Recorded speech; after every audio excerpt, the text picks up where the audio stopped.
Welcome to Backstage with Becca with special guest Jason Forbach.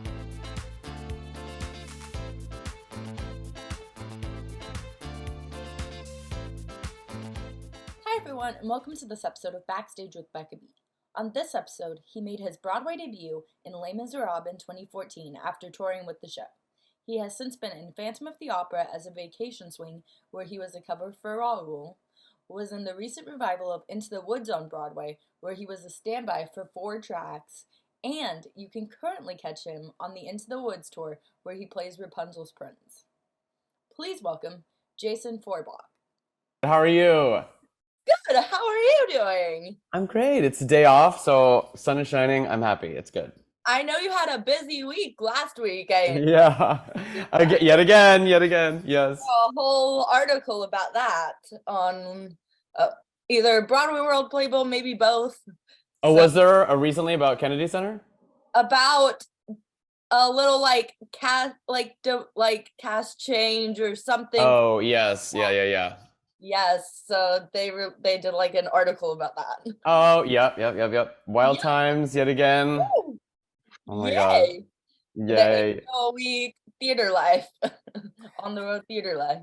Yeah, and third Woods opening where I'm thrown on into a role that I don't normally do. So third time's the charm. It's crazy. Yes.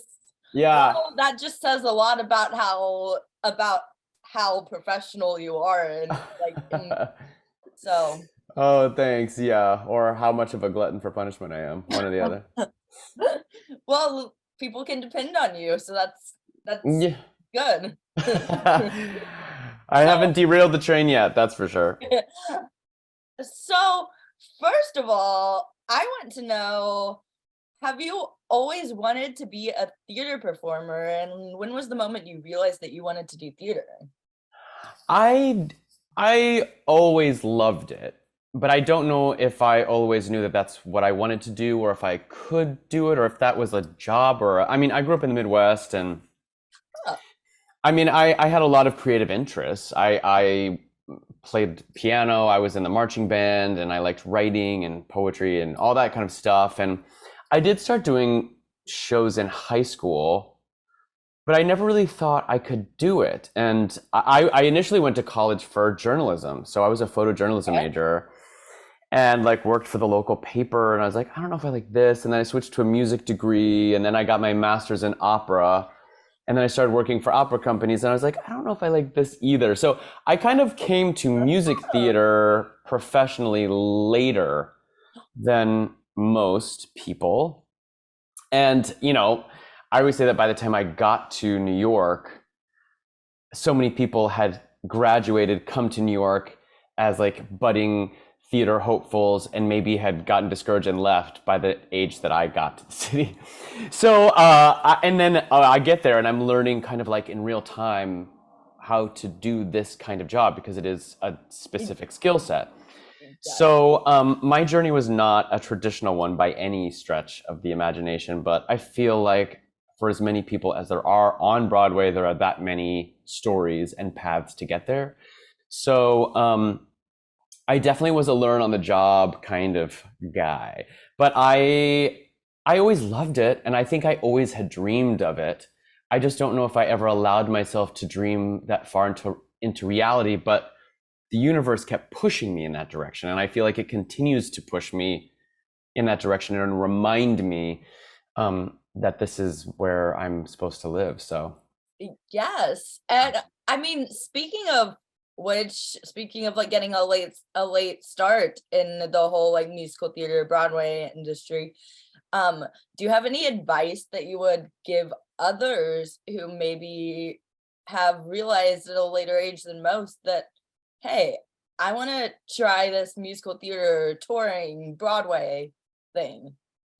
Yeah, it sounds cliche, but I think just believing in yourself it seems so basic, but it's the hardest thing to do. Yes. Oh yeah. To be critical of oneself, because you want to be at a certain level, you want to train, you want to continue to strive for greatness, but you also have to say at the same time, I can do that. And not tier yourself or prohibit yourself, because all of those kinds of limitations kind of just dampen creativity and create and dampen flow and love and all of the things that's like, that's why we do this. And there will be enough external factors that do that anyway. So I don't know, when you can't, you have to have like a support system around you that can, and remind you that you're great and you're wonderful, and keep marching on. Because I think for me, it's just been perseverance and tenacity and just staying in the scene long enough. I'd been a living working actor, a working actor living in New York for the past 18 years, and I've been very, very fortunate to always have done that, to always have had like a job, because I've stayed with shows for long stretches of time. But after it isn't really until Woods this past year where I feel like people have been paying attention to me in a new, fresh, different way. Yes. Yeah, you did. I mean, you did Phantom for a long stretch of time. So, which Yes. I'm gonna get to. Yes. But I want to ask, do you remember what the first show that you saw was? Not the first like show like that you like ever got to see like as a kid, but the first show you saw where you were like, yeah, that's definitely like where I belong and like where I fit in.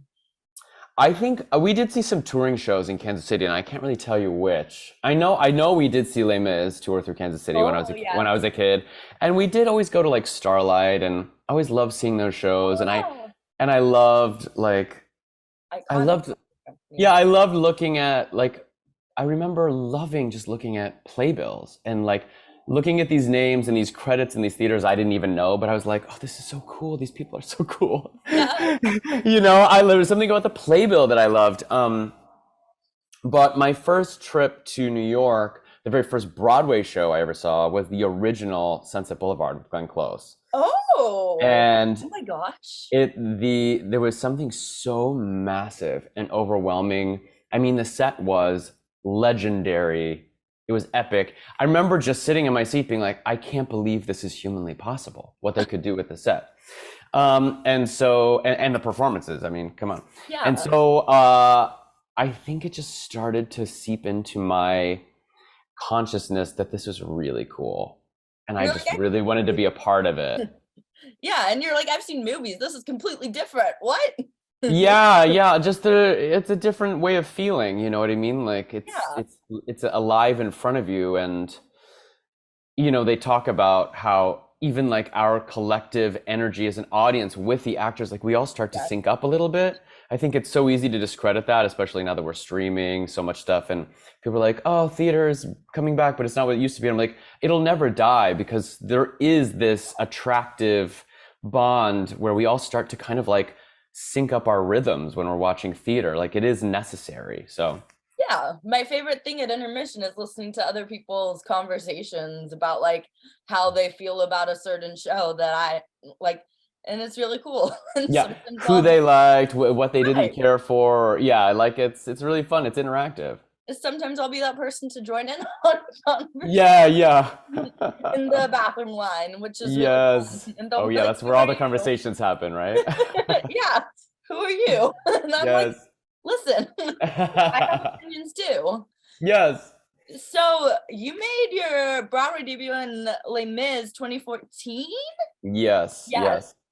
So what was your audition process like for Les Mis?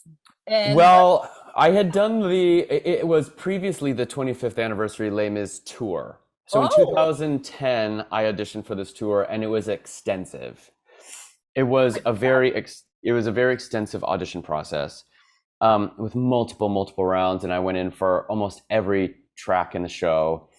And then it was like boot camp in a way. They would get us all the men together, and it was almost like these improv exercises where we were in battle. It was very intense. And I survived that process and initially booked the tour as Feuilly.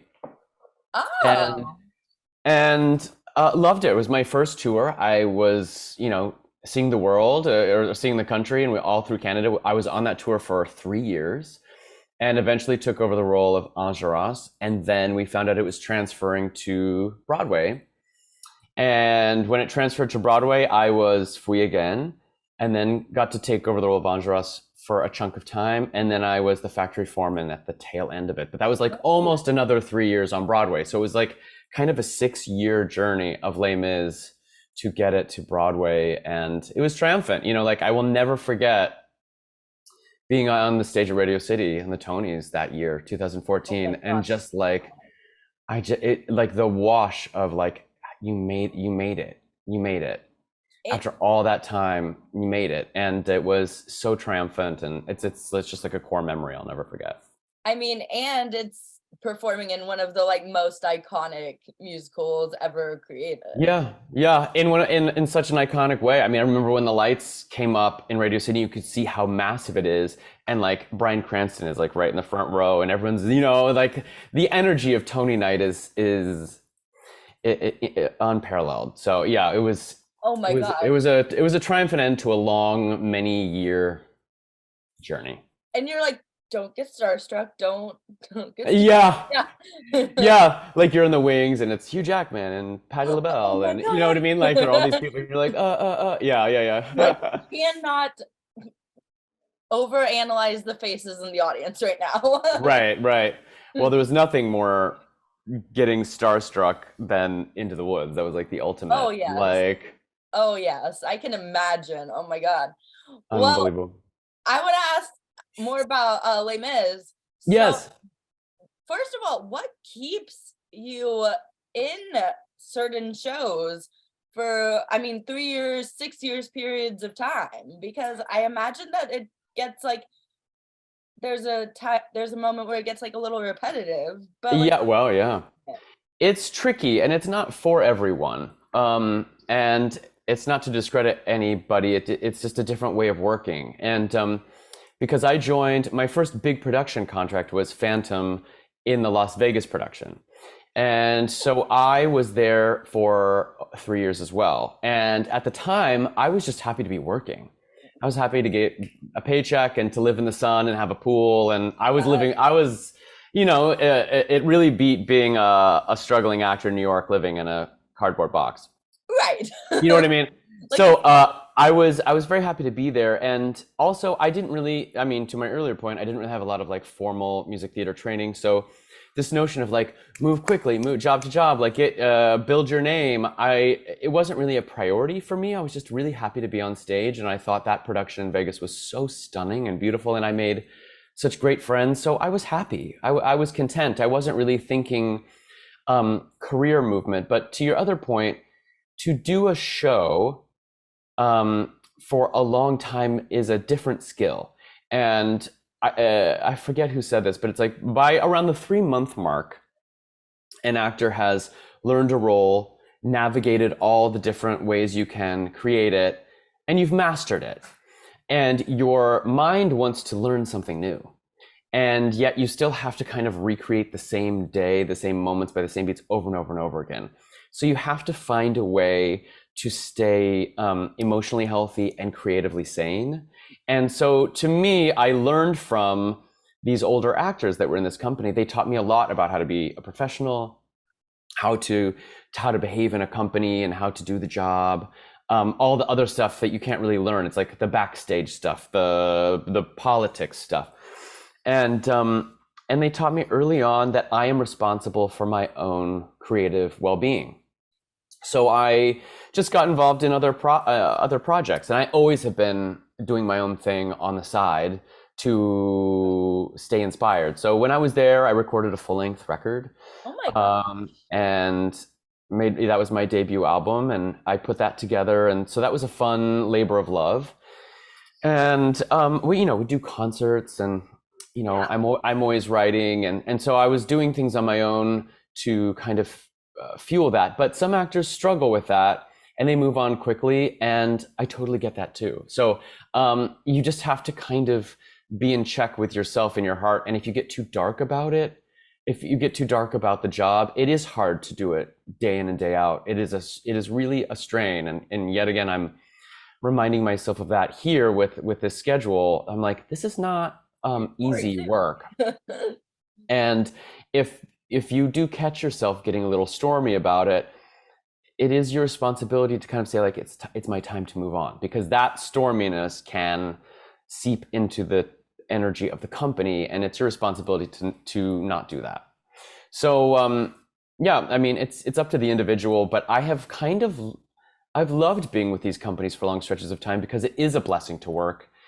And we do become a family in a way. Like the relationships we build are lifelong. And Yes.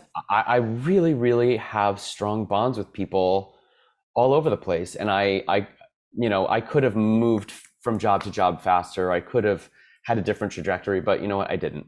I had this trajectory, and it was exactly right for me. So I'm happy with how that had all played out. But it's not easy. These long runs are not easy, but you got to take the good for the bad. I mean, my favorite shows are the ones where you can clearly see the chemistry that everyone has on stage with each other, and like how much like everyone is a family off stage. And if you like look at the behind the scenes on social media pages, you see like everyone enjoying themselves behind the scenes together, and just like a whole happy little Yeah. family of people who want to like be together 24/7. Yeah. And that's all we have. We have each other. Yeah. And when we're at work, it's like we rely on one another. Like we are a puzzle that only functions when all the pieces are in place. So there is this sort of trust that develops, and how can you not have a close connection with those people, you know? True. Mhm. So Enjolras is one of my favorite characters, like ever in theater, but definitely my favorite character in Les Mis, happening too. So how do you go about making an iconic character like that? Keep using the word iconic over here. Your No, own. you're right. Yeah. I mean, talk about an iconic character. I mean, it's like from that red vest. Right. It's just like that's what you picture. It was interesting trying to figure out, you know, I forget the quote, but it's like it's not, if you're playing the role of the king, you can't act the part of the king. What is that? It's kind of how the people around you behave that dictates your behavior. And I studied a lot of different leaders, a lot of posturing and physicality and speech patterns, and I was very curious about this idea of leadership and what that meant. And I struggled with this idea of this bravado, this machismo thing, because that's not me at all. And I'm pretty much an introvert. I kind of like lean back. I do not like to have the attention on me in a social structure. Like I would never be like, I'll take the reins. I'm not like a alpha personality. And so I was having a hard time trying to access how to play this guy. And I think the thread that I could connect to was love. I think the brothership he had with his fellow students, Yes. it was out of just true love for these men, and a faith in a cause, like believing in something so purposefully that it just is like a driving force. And I could relate to that with music and theater, and I could that the importance of art was that for me. So I had to focus less on some sort of militaristic dominating force and more of just a passionate faith and belief system. And then I just rode along that sensation to kind of like be him. Yes. No, that makes complete sense. So you're like studying the character and you're going, I think I'm more of a Marius over here. Yeah. Well, Marius is this wispy, longing ingenue, but it's passion. It's a different type of passion. Yes. It's one that's more fire. It's focused fire, and so that's what that's like, why else do you do anything other than Right. than love or fear? Like it waters down into simple containers, and so I just had to kind of find that focused fire for him. And then I was like, okay, there it is. There it is. It was, and it becomes more dimensional for me. It becomes less of like this guy that just sings triumphant melodies. It's like, there's a real purpose behind his action. Those parts in all the songs that Enjolras has, like, I just like praise hands every time. Speaking of which, what is your favorite Les Mis song to sing, whether it's as Enjolras or as another character? I mean, I guess it would all say all this. So many songs are so popular, but "Bring Him Home" is really the most special to me. Yes, because it's, there's so much bombast in this 3-hour show, and like here at the end is like this quiet little prayer. Right. Like in the middle of this battlefield, and I think what was beautiful about it, and I sung it on a recording of mine, so I was able to kind of like dive into doing my own like acoustic take on it. But I had never really sung it. I've never played the role. But what's beautiful is that in that moment, the whole company is on stage with him. Like we're all kind of resting or standing watch. And there's something. What's that? Front row seat to that performance. Yeah, front row seat. So it's like we get to hear it every night, and I never tired of it.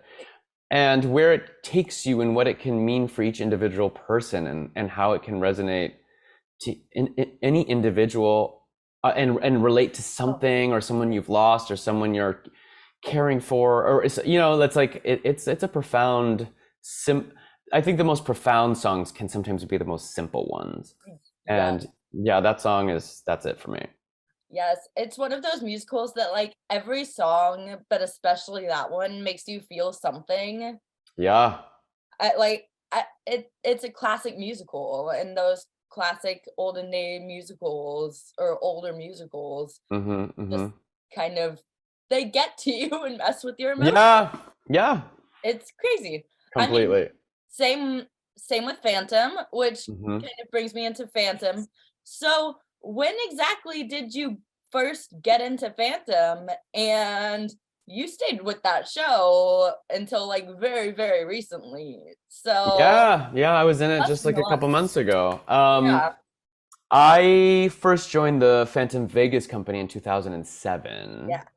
And it was somewhere around a year or two prior, I sang at Carnegie Hall in this like tribute to Hal Prince. And it was this huge opportunity. It was like this beautiful blessing, like alignment of stars. And I got to meet Hal Prince, and then I got to meet David Caddick, who did a lot of the music for Phantom over the years. And when this came up, I had met the right people, and I had enough people believe in me and give me my first like big production contract job. So Phantom Vegas for about 3 years, but then after that whole Les Mis journey, I joined the Broadway company 5 years ago. Wow. So at their 30th anniversary, I joined the company, and I had been a vacation swing with them for years, which actually at Phantom turns into like a full-time job. Yeah. I was there all the time, and I covered up to 7 tracks. And, sometimes having to do like double, triple split tracks, and like learning the whole puzzle of like truly how to swing a show.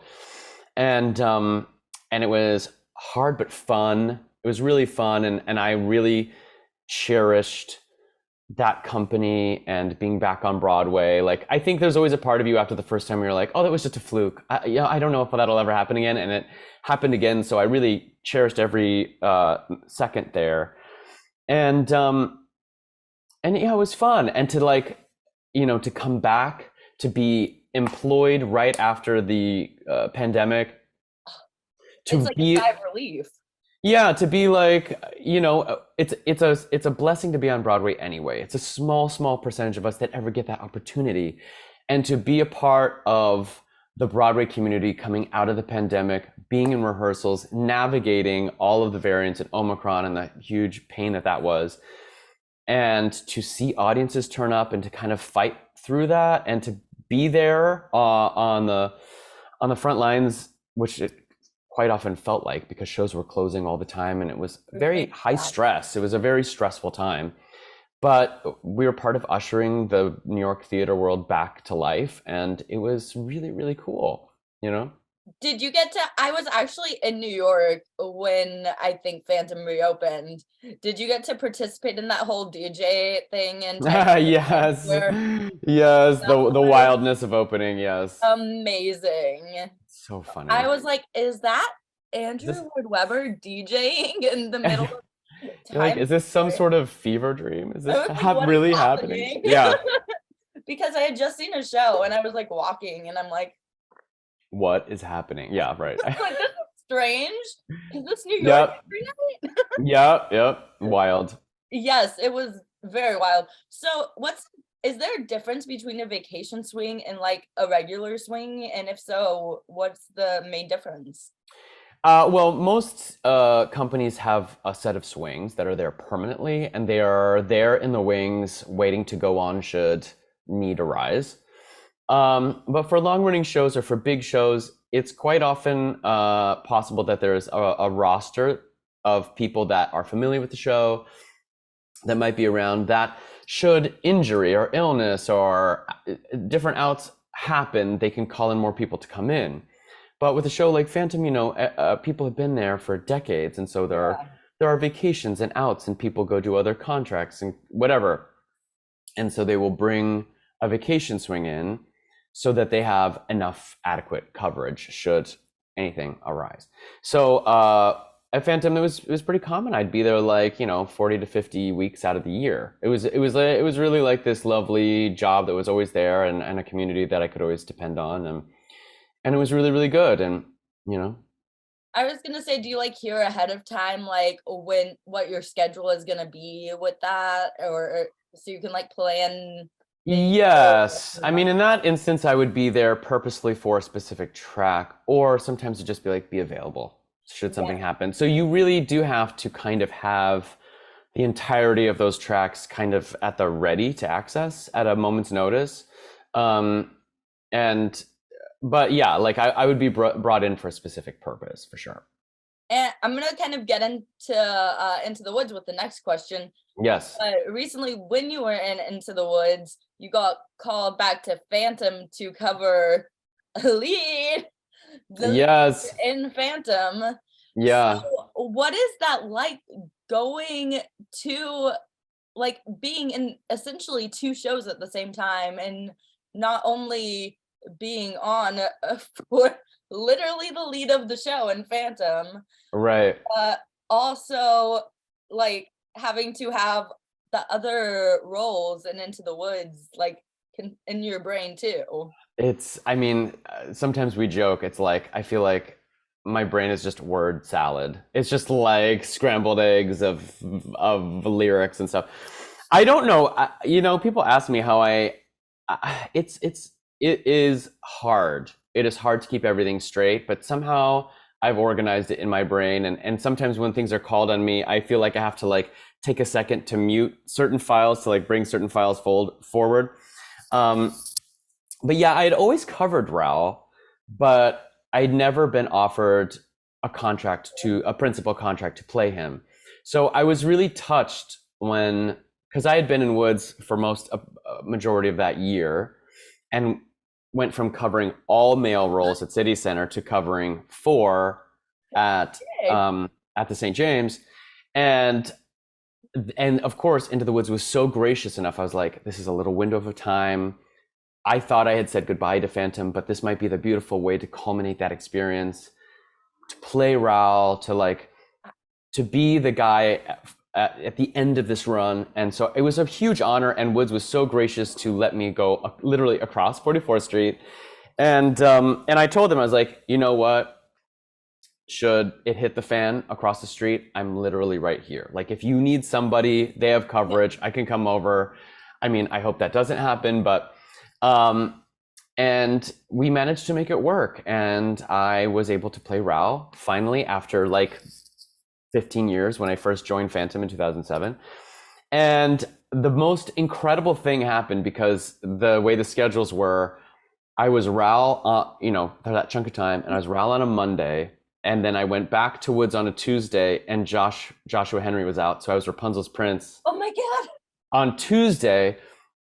And at the St. James, the lip of the stage is curved, and we're right at the lip of the stage, and I'm bowing as Rapunzel's prince, and I'm bowing, and the audience is right there. So like you're like almost forehead to forehead with the front row, and I'm bowing, and the man I was bowing directly in front of looked up at me, and he's like, "I saw you as Raoul last night."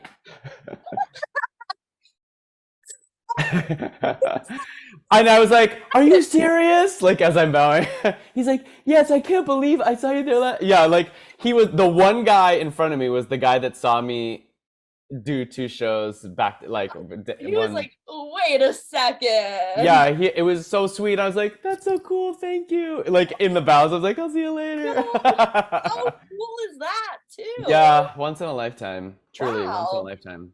And I mean, also says a lot about your acting and how talented you are that he didn't realize until that specific moment that Yeah. the same person that he saw in another show last night is in Into the Woods tonight. Yeah. Yeah. I'm sure he was like, he recognized, he was like, "Wait, what?" But it was like so cool for him to tell me. I was like, Yes. "Oh, what a wild experience," you know? That's amazing. Yeah. Yeah, it was really cool.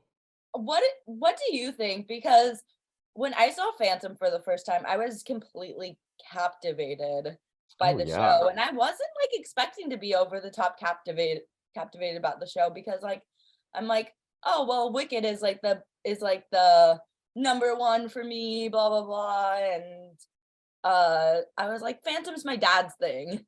So Right. what do you think keeps like audiences captivated even like nowadays with Phantom of the Opera, because it's been around for so long, unfortunately. Yeah, it is a fascinating thing to kind of be like, how did this show play 35 years? You know, I think the music is undeniable, the effect of the music. I think the story is captivating. I think the orchestrations are lovely. It is melodrama. It's a thing that is not it's of a certain age. But what is paramount is Hal Prince's direction and Gillian Lynn's choreography and the costuming, and what you're seeing is something so lush. It's a style that's so full. Like when I talked about Sunset Boulevard, we don't see production value like that anymore. Yeah. Sets read very flat, very plasticky and two-dimensionally, and there's something about the fabrics and the richness of the tones and the lights. It has yet to be. It might be 35 years old, but it is structured in such a way that is so beautiful, and you realize how rare it is. You don't see theater like that anymore, and when it's gone, you will not see anything like that ever again. And the reason why it works, and I think the reason why any good theater works and lasts, is that every detail has intention. Yes. And every direction has intention. The things that don't last lack intentionality. And if it's just like, oh yeah, okay, that's there. It's like, but if there's not like some rooted depth to every little finite decision, the theater, that piece will not last. So, and Wicked is essentially, it's the same kind of thing as Phantom for a new generation. Yes. And then Hamilton is the next phenomenon after that. So there are these big mega shows that will last years and years and years that just keep affecting people. But it's because there is so much that is smart in it. There's as much intelligence as there is heart. And so there's just something that speaks to people. And I think there is also something with Phantom that reaches an international appeal. So when tourists come in from anywhere across the world, their understanding of language of the English language is it doesn't necessarily need to be there, because the passion and the music and the visual storytelling, like film, takes them on a journey as well. So that's always been a really exciting, fun thing to engage with theater fans too, when they're just from all over the world, and they love it and affects them just as much. But yeah, it's interesting to pass off Phantom as being a schmaltzy, I guess. But when it's done well with actors that bring truth to it, and there is an understanding of the purpose of why everything is occurring, it's really riveting. Yes. And I am honored to have had note sessions with Hal Prince and Gillian Lynn, and to hear directly from them why little things, why he straightens his back on this line, or why he extends this hand. Like, there's a reason for every little motion, and knowing those little kernels of truth that do get lost over the years, I have felt really, really touched to be a part of that history. I feel like watching it, you're just kind of like, there's like some mystery going on that Mm-hmm. I can't figure out, and I want to figure it out.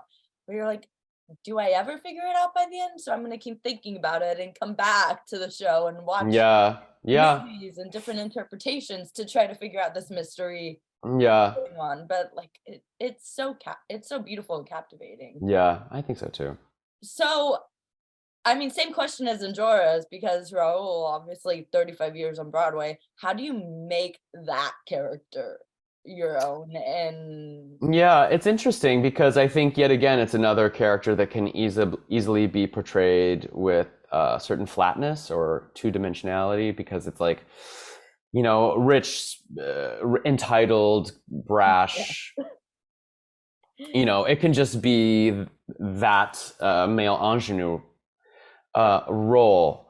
But I do feel like I think that when you kind of like figure out the realness of these guys, I think he really does love her. And I think I don't think he's a cad. I think he's just trying to do what's right, into, being born into this like position of privilege. So, yes, there is an understanding of status and posturing, but I think there, yet again, to passion. I think there is a passionate man in the center of this iconic suit that is moving forward toward someone he deeply, deeply loves. So yeah, I mean, I guess there is that comparison between the two. That's what I've always leaned into. so the current show you're in, touring Into the Woods, it was received so well at New York City Center that it obviously went to Broadway afterwards, and you have been with it since New York City Center. So Into the Woods for me, it's like a complete roller coaster of a show, and Mm-hmm. like all the stories intertwine. I feel like the way I could best describe it for people who haven't seen it is like crazy stupid love kind of way. Where, Uh-huh. like, all the stories end up intertwining. Yeah, yeah, yeah. But I mean, how do you perfect the comedic timing in that show? Because like, yes, it's kind of dark comedy, Mm-hmm. but there's definitely that comedy in the show that I'm sure is fun, but hard to perfect, especially when you're covering four Yeah. characters and all the males at New York City Center. Yeah, I mean, this particular production, so many people have said, is like the funniest version of Into the Woods they've ever seen. And I think we've leaned the whole production, and Lear was very specific about this from the beginning, is that we lead with joy. Yes. And I think I watched people like Nancy Opel and Gavin Creel and Neil Patrick Harris, even Heather Headley, lean into having such specific, endlessly creative ideas and jokes and I mean, it's to the credit of James Lapine that the book is so interesting that there can be a single line and you can read it 20 different ways to make 20 different jokes in how Yes. you, and so it's just about making a decision.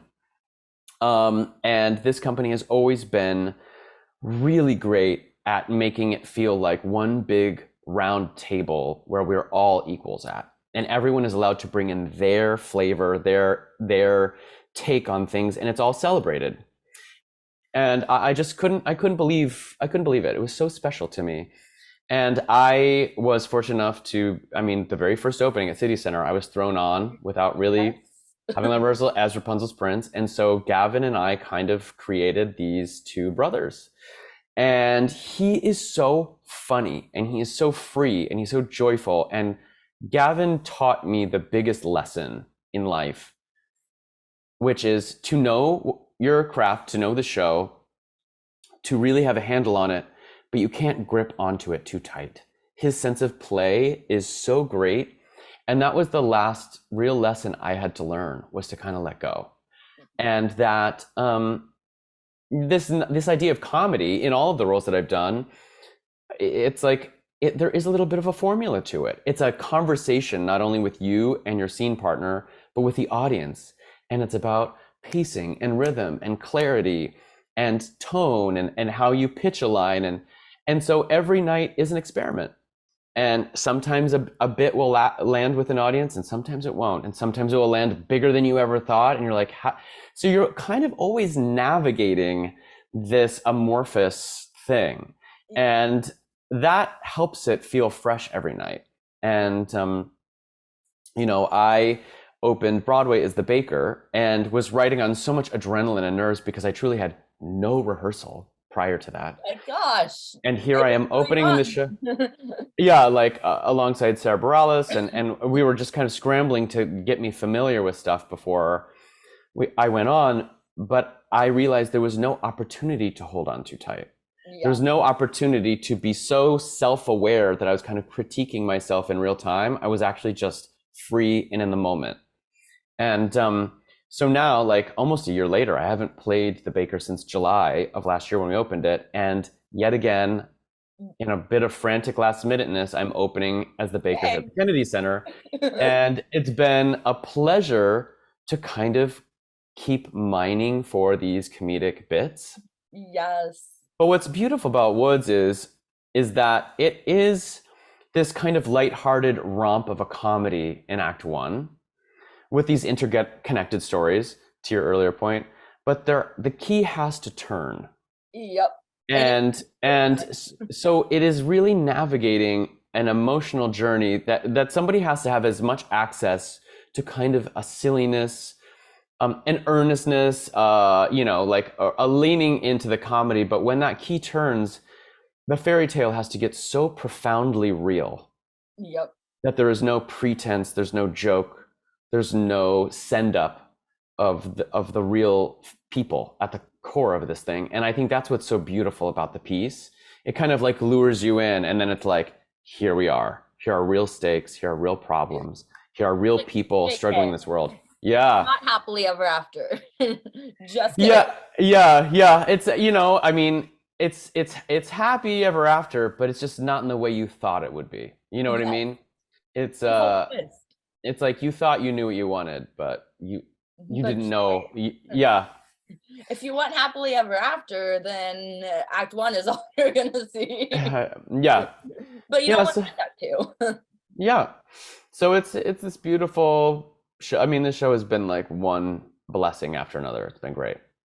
I mean, how do you navigate going on with no rehearsal process? Because I can imagine the stress just building up, and I'd be like, okay, I'm just gonna like faint when I get out on stage. But like how those the team is so lucky to be able to trust someone enough to be like, hey, like this person can cover this role without the rehearsal process prior. Listen, I mean, the stress is through the roof. I would be lying to be like, I just all came together. No, it is sleepless nights. It's endless hours of studying. It's watching over and over and over again. But I have to say, like, the years I spent swinging prior and understudying and being in shows, like, it's all training ground, right? Like, you keep stacking skills. And I don't think anything is given to any one person before they can handle it. And this was an incredible amount of stress and pressure, and the whole city was looking at this show. And here you are playing opposite Tony winners and Grammy winners and Olivier winners, iconic theater people. And the pressure could not have been greater. But I truly am so thankful to have had the career that I've had, because I think slow and steady wins the race, in that I was like, I needed years of swinging to be solid enough to know how to be responsible for my own work so that I could be ready to go from the jump. But also, that being said, I mean, they were all so supportive. And had I not had them as guide rails, it could have been a very different thing. But I've never felt such love from a company in my entire life. And so if things were to go sideways, I knew they had me, you know. And so, yeah, it's not easy. And you know, I know a lot of actors are like, I can't do that. I can't organize my thoughts that way. And I get it. It's not ideal. It's very stressful. But I've had enough training and enough years doing it where I was like, oh, this is just what you do. Just do it. You have to separate all those roles in your head and be like, Yeah. okay, I'm this character tonight in this Yeah. show. Yeah, I was like, okay, here we are. Jump out the plane. Yeah. Trust that the parachute will go off. Yeah. Remember what show you're in tonight. Yeah. So yes. It's been great. And it's great to kind of rediscover it all over again with Stephanie, you know, because the baker and the baker's wife, it's such this intrinsic relationship.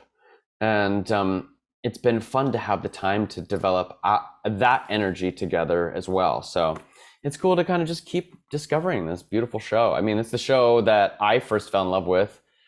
I saw the PBS broadcast like in high school, and it was the thing. I think maybe to your earlier question, watching that was the one where I was like, I want to be in that. Yeah. You know? And now you are. And now I am. Who would have ever thought? So you mentioned the cast of Into the Woods. Was there anyone when you stepped into that rehearsal room who you were like most starstruck by? You were like, okay, keep it together. Sarah. Yes. Sarah. I mean, Gavin always. I've looked up to Gavin my whole life. Like I've just like his voice, everything. I'm like, oh God, he's incredible. And of course, Neil, Heather. I was intimidated by everybody.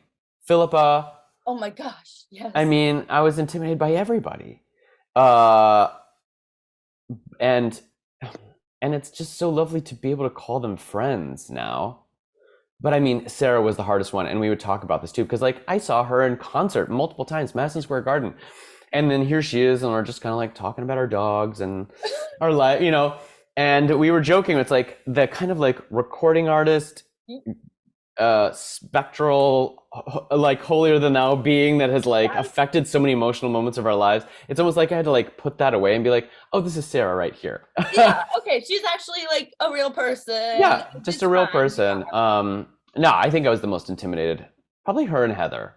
Her and Heather Hadley were the two I was the most intimidated by, and then quickly got over it because they were just and then so you're lovely. In the rehearsal room and you're like, oh, okay, so they're rehearsing like me for the same show, I guess. Yeah. Oh, that's. I mean, yeah, it's humanizing. I mean, we're all vulnerable. We're all in one small space, being incredibly vulnerable. Yes. And you're seeing people that, you know, like Neil Patrick Harris, that has won Tonys and been in everything, be nervous and scared and stressed, and Sarah, who's done everything, be stressed. You know, you're like, oh, we're all just humans trying to make a thing together, and the process is challenging. And also, I do think Sondheim is the first thing that is intimidating. Oh, yes. Because then we are all in service of that, which is, I think, Sondheim is the great equalizer. No matter who anyone is, nothing is greater than the work, or his work specifically. So it all kind of put us at a level playing field to be in service of that. Especially in such a big Sondheim year. Yes. Like I can imagine like the pressure that everyone feels trying to like pay tribute. Yeah, this was the last production he was involved with before he passed. So it's like he was very much involved with the production, you know, building it with the team, with the casting. So there was something about it, felt like it felt such a tribute to him. Yeah. And I think the city felt that as well when it turned out to kind of have this love and support. It was like very much in reverence of his memory and his work. And it was the perfect way to come out of the pandemic, celebrating life, his life, us being a community again. the show had taken on a greater meaning than itself. Yes, for sure, for sure. And it Hmm. became even more special than it originally was going to be. And Yeah. it was like the most talked about show already. So Yeah, it's it's wild. fun. It's so wild, and it continues to be. When we teched the show in Buffalo, and we did just a couple shows, but we were just kind of teching the tour set up there, and we did a couple shows, and I think we were all kind of like, how is this gonna go? Like, how is Buffalo gonna respond to this?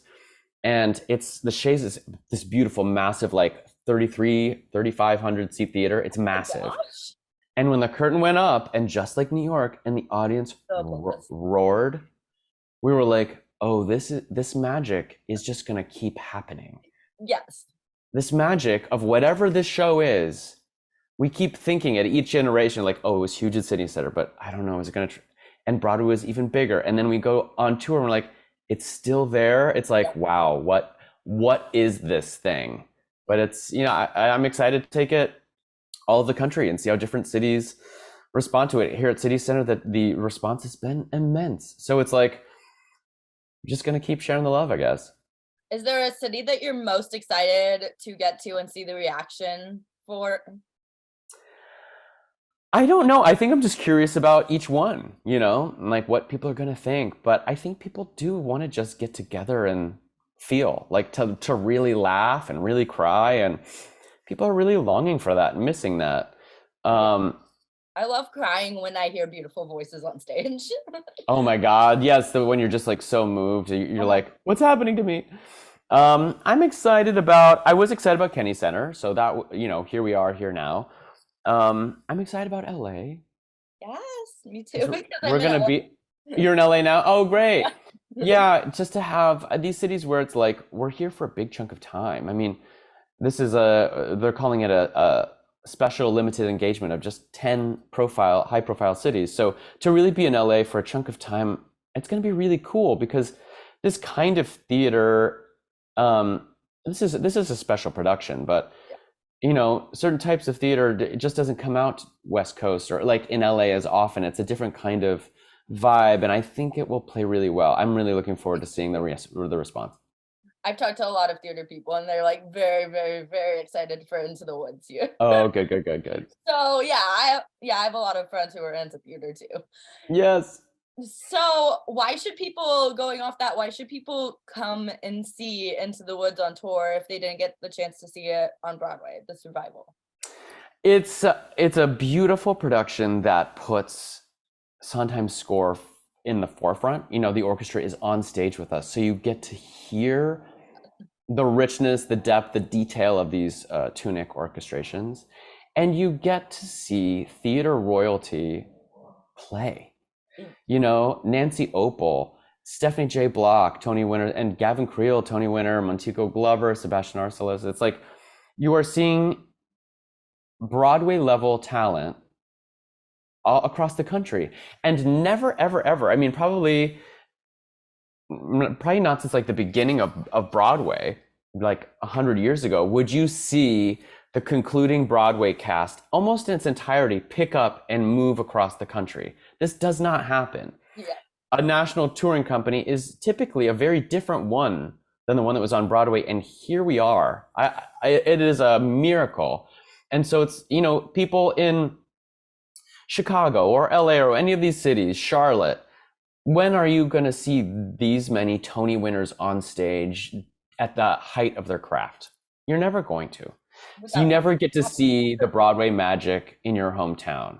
And it's a special sauce. It's a particular recipe that's unique to this company and this production. And so I think when we bring it, you will see that's the unique thing. And the story is just so special. It's about generational cycles and generational trauma and love and life. I mean, it's such deep text. I mean, when people are like, what's Into the Woods about? I'm like, it's about everything, Literally. It's about the human experience. It's about growing up and changing and evolving and becoming the person you were meant to be. And it's heartfelt and emotional and inspiring. And so we hope everybody comes and has a great time and has a laugh and, falls in love with a cow.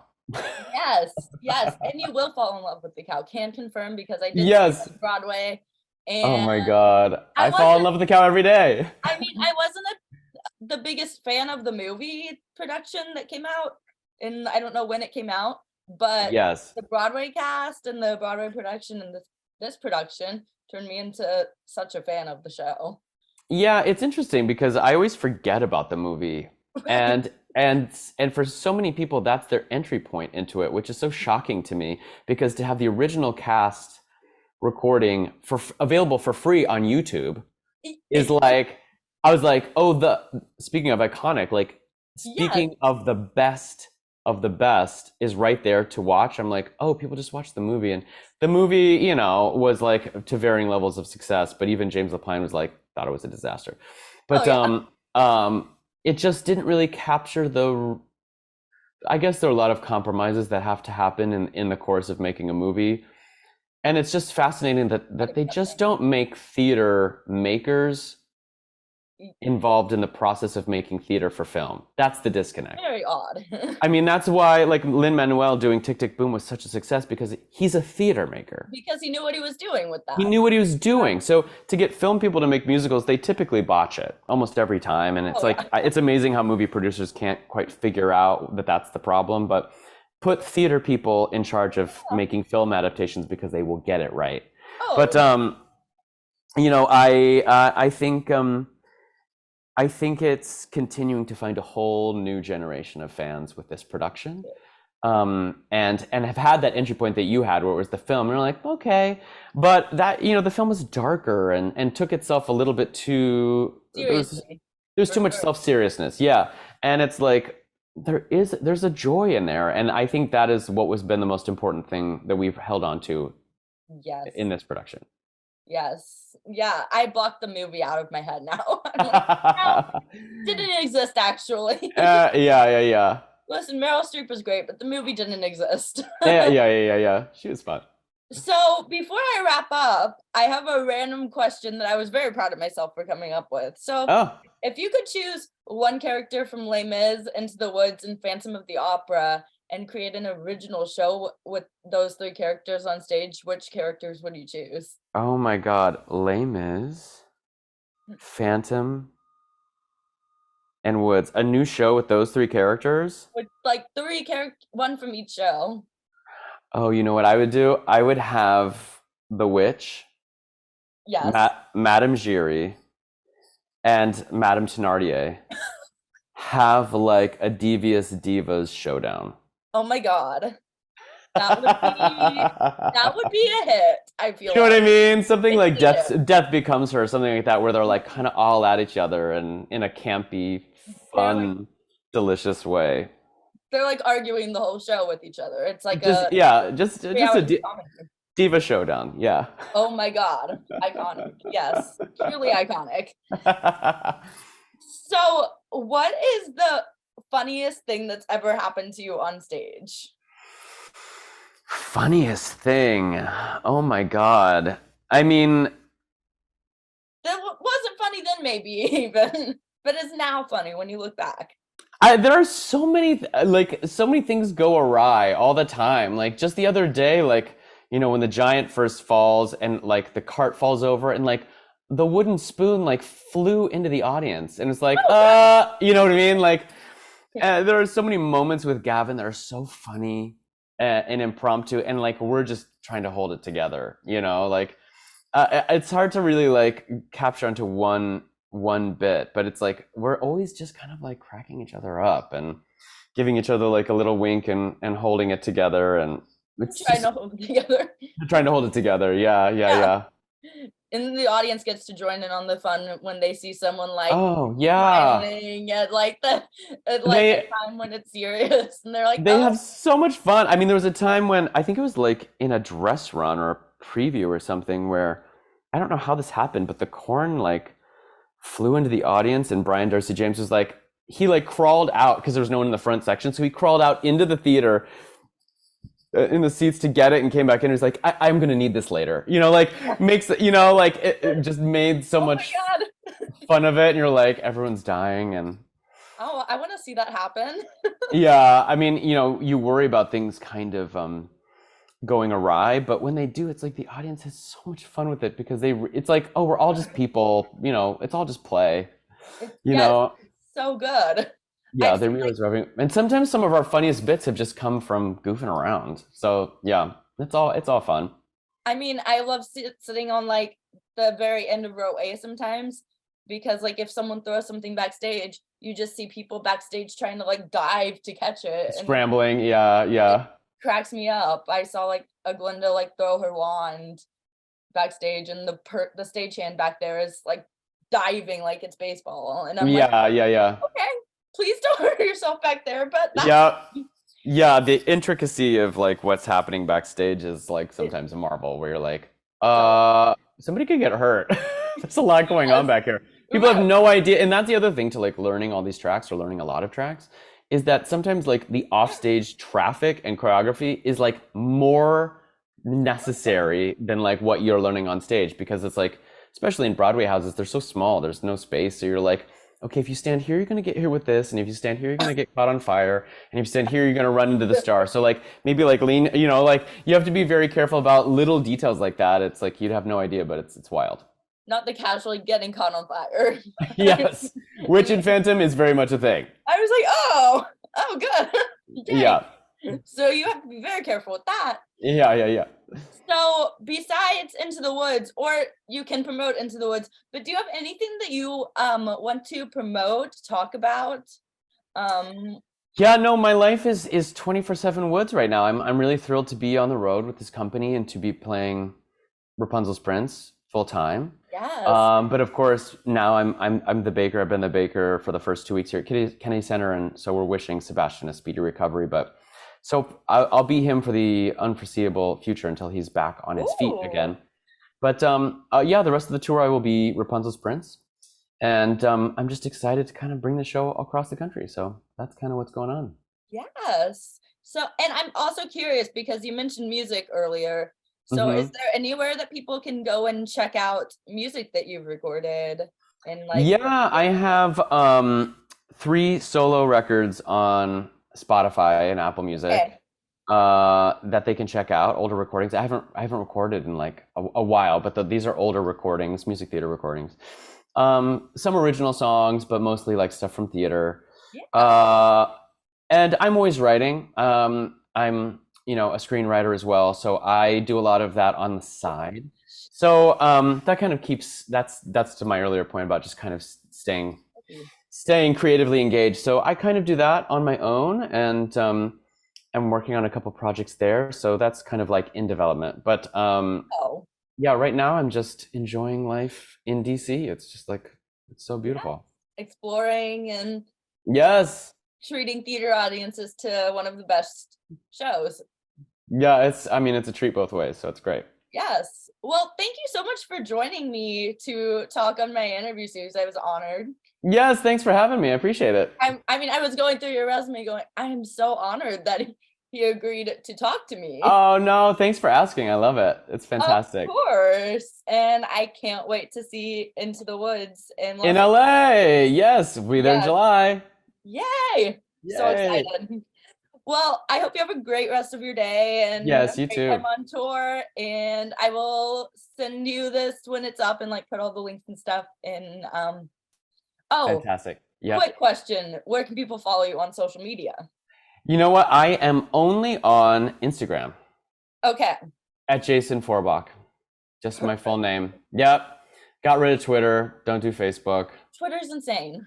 The Elon of it all. I was like, I'm out. So I Yeah. just I kind of do some Insta just for some Yeah. fun. Post Okay. pictures of my dog. Thanks for watching this episode of Backstage with Becca B. You can follow me on Twitter and Instagram at Becca B Talks TV.